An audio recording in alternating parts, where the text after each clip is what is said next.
નમસ્કાર ખેડૂત ભાઈઓ, ત્રિશુલ ન્યૂઝમાં આપનું સ્વાગત છે। તો ખેડૂત ભાઈઓ, ગુજરાતના દરિયાકાંઠાએ આ વર્ષનું પહેલું વાવાઝોડું સક્રિય થયું છે। હવે આ વાવાઝોડું કયા કયા ભાગોમાં પ્રભાવિત થશે, કેટલો વરસાદ લાવશે, પવનની ગતિ શું હશે, તેના વિશેની આગાહી આપણે આ વિડીયોમાં જોવાના છીએ।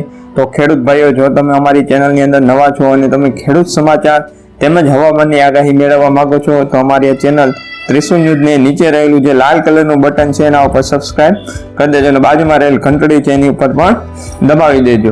તો જોઈએ શું છે આગાહી। તો આ સપ્તાહમાં 2021ના વર્ષનું પહેલું વાવાઝોડું ત્રાટકવા જઈ રહ્યું છે। જો કે આ વાવાઝોડું ગુજરાતમાં ત્રાટકવાનું છે 14 મેના રોજ સવારે દક્ષિણ પૂર્વ અરબ સાગરની ઉપરના દબાણનું ક્ષેત્ર બનવાની શક્યતા છે। તે પૂર્વ મધ્ય અરબ સાગર 16 મેના રોજ એક ચક્રવાતી તોફાનની રૂપમાં તેજ બની શકે છે અને તે ઉત્તર પશ્ચિમની તરફથી વધી શકે છે। માનવામાં આવી રહ્યું છે કે 16 મેના રોજ આવનાર ચક્રવાતી તોફાનને કારણે 14 થી 16 મેની વચ્ચે કેરળ, કર્ણાટક, તમિલનાડુ અને મહારાષ્ટ્ર સહિત અનેક વિસ્તારોમાં ભારે વરસાદ પડી શકે છે। આ વાવાઝોડું આ વર્ષનું પહેલું ચક્રવાત હશે જ્યારે આ વાવાઝોડું તોફાનમાં તબદીલ થઈ જશે, જેની તાકાત વધ્યા બાદ તે વાવાઝોડું તોકતે બની શકે છે। હવે આ વાવાઝોડું છે એનું નામ શું છે? તોકતે। આ વખતે મ્યાનમાર દેશે તેને આ નામ આપ્યું છે।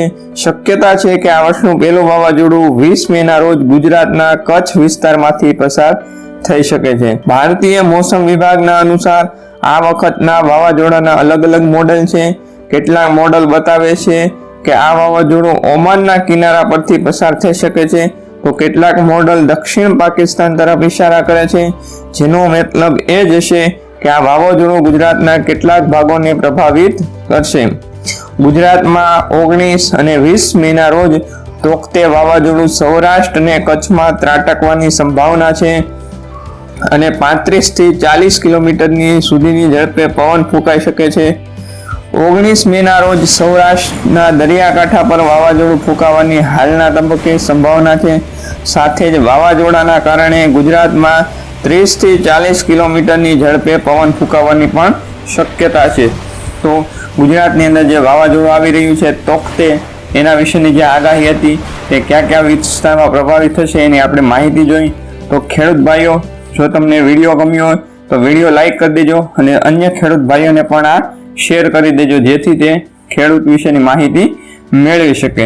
તો ખેડૂત ભાઈઓ, જો તમે ખેડૂત સમાચાર તેમજ હવામાનની આગાહી મેળવવા માંગતા હોય તો અમારી આ ન્યૂઝ ચેનલ ત્રિશુલ ન્યૂઝને નીચે રહેલું જે સબસ્ક્રાઇબ બટન છે એના ઉપર સબસ્ક્રાઇબ કરી દેજો અને બાજુમાં રહેલ બેલ આઇકન છે એની ઉપર પ્રેસ કરી દેજો। ધન્યવાદ।